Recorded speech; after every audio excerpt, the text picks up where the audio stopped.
بسم اللہ الرحمن الرحیم والصلاۃ والسلام علی خاتم النبیین۔ پاکستان منزل و منزل فیاض مبین کے ساتھ یہ سیریز آپ کے سامنے پیش کی جا رہی ہے۔ یہ آج جو ایپیسوڈ پیش کیا گیا ہے جائے گا وہ ایپیسوڈ نمبر 95 ہے، اور یہ ان واقعات پر مشتمل ہے جو دسمبر 1954 میں پاکستان میں وقوع پذیر ہوئے تھے۔ میری سامعین اور ناظرین سے گزارش ہے کہ وہ اس کو واچ کریں، اس پہ کمنٹس کریں، اس کو ریویو کریں، اس کو پروپیگیٹ کریں، اس کو لوگوں کو ڈسٹریبیوٹ کریں، اور اگر کوئی کمنٹس ہوں تو مجھے fayazmubin@gmail.com پہ آپ بھیج سکتے ہیں، اور میں انشاءاللہ تعالیٰ اس کا آپ کے کمنٹس کو پوری طرح امپلیمنٹ کرنے کی کوشش کروں گا تاکہ اس پروگرام کو بہتر سے بہتر بنایا جا سکے۔ یہ ایپیسوڈ جو آپ کے سامنے پیش کیا جا رہا ہے یہ 95 ایپیسوڈ ہے، اور اس ایپیسوڈ میں دسمبر 1954 کے واقعات پیش کیے جائیں گے۔ میری گزارش ہے کہ آپ اس کو ریویو کریں اور اس کو واچ کریں اور پھر اس پہ کمنٹ کریں۔ 1 دسمبر 1954 کو وزیر اعظم محمد علی بگرا نے اعلان کیا کہ کراچی کی بندرگاہ اور تجارتی اور صنعتی جو علاقہ ہے کراچی کا وہ 1 یونٹ میں شامل ہوگا۔ اسی طریقے سے 6 دسمبر 1954 کو سندھ چیف کورٹ کی فل بینچ کے دستور ساز اسمبلی کو توڑنے کے گورنر جنرل کے فرمان کے خلاف مولوی تمیز الدین کی درخواست باقاعدہ سماعت کے لیے شروع کر دی۔ یہ ایک بہت بڑا آئینی پاکستان کی تاریخ کا پہلو ہے۔ اس میں اس کا بیک گراؤنڈ، اس کا پس منظر یہ ہے کہ گورنر جنرل غلام محمد نے اپنے ذاتی اور اپنے جبرانہ اور ڈکٹیٹرانہ فیصلے کے ذریعے پاکستان کی نمائندہ پارلیمنٹ جو کہ منتخب نمائندہ پارلیمنٹ تھی اس کو برطرف کر دیا، اور اس کے بعد اس کی وزارت کو بھی برطرف کر دیا، اور اس کے بعد ایک بہت ہی لوس قسم کی جو ہے وہ پارلیمنٹ بنانے کی کوشش کی گئی۔ اس سلسلے میں جو اس کے اسپیکر تھے، جو دستور ساز اسمبلی کے صدر تھے، مولوی تمیز الدین صاحب نے اس بات کو گورنر جنرل کے اس قدم کو آپ نے سندھ چیف کورٹ میں چیلنج کیا۔ تو 6 دسمبر کو یہ فل بینچ کے سامنے اس کی باقاعدہ سماعت شروع ہوئی۔ 13 دسمبر 1954 کو خواجہ شہاب الدین کو سعودی عرب میں پاکستان کا سفیر مقرر کر دیا گیا۔ آپ 13 دسمبر کو ہی سعودی عرب کے دارالخلافہ ریاض روانہ ہو گئے۔ 16 دسمبر 1954 کو صوبے کے تمام صوبائی وزراء اعلیٰ جو کہ مغربی پاکستان سے تعلق رکھتے تھے ان کی کانفرنس ہوئی، ان کی میٹنگ ہوئی، ان کی ایک ڈسکشن ہوا، اور اس میں طے کیا گیا کہ مغربی پاکستان کا دارالحکومت لاہور شہر ہوگا۔ 26 دسمبر 1954 کو جسٹس شہاب الدین نے مشرقی پاکستان کے گورنر کے عہدے کا حلف اٹھایا۔ 27 دسمبر 1954 کو مولوی تمیز الدین نے دستور اسمبلی کا اجلاس 14 فروری 1955 کو طلب کر لیا۔ مولوی تمیز الدین ایک بڑے مجاہد جمہوریت تھے، اور وہ بڑے محسن پاکستان تھے، اور بڑے ثابت قدم اور بڑے مخلص اور بڑے صاحب کردار آدمی تھے۔ انہوں نے بڑی ہی زبردست تمام گورنمنٹ کی مشینری اور گورنمنٹ کی اور غلام محمد کی تمام ان کی کوششوں کے باوجود انہوں نے جمہوریت کا علم بلند رکھا، اور اسی سلسلے میں آخرکار انہوں نے 14 فروری کو 1955 کو نیشنل اسمبلی کا اجلاس کراچی میں طلب کر لیا ہے۔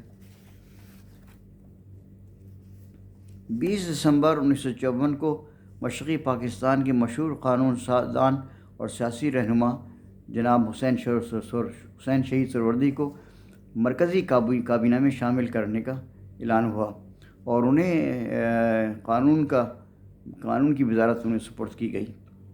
حسین شہید سہروردی ایک اسٹیبلشڈ پولیٹیشین تھے، اور انہوں نے مسلم لیگ کے سے نکل کے عوامی لیگ ایک قائم کی، جو کہ اصل میں پہلے اس کا نام عوامی مسلم لیگ رکھا گیا، پھر بعد میں ہندوؤں کو خوش کرنے کے لیے مسلم کا لفظ نکال دیا، اور وہ آخر میں عوامی لیگ رہ گئی۔ 1 یونٹ کا قیام 22 نومبر 1954 کو وزیر اعظم محمد بگرا نے پاکستان کے مغربی حصے کے تمام صوبوں کو ملا کر 1 یونٹ بنانے کی تجویز پیش کی گئی۔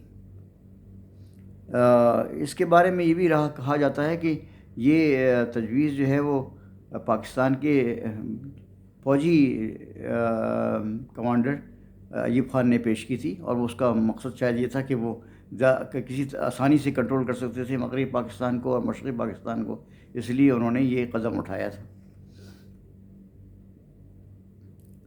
تو 25 نومبر 1954 کو خیبر پختونخوا اسمبلی نے اس تجویز کو منظور کر لیا کہ وہ خیبر پختونخوا یا سرحد کا صوبہ جو ہے وہ مغربی پاکستان کے بڑے صوبے میں ضم ہو جائے گا۔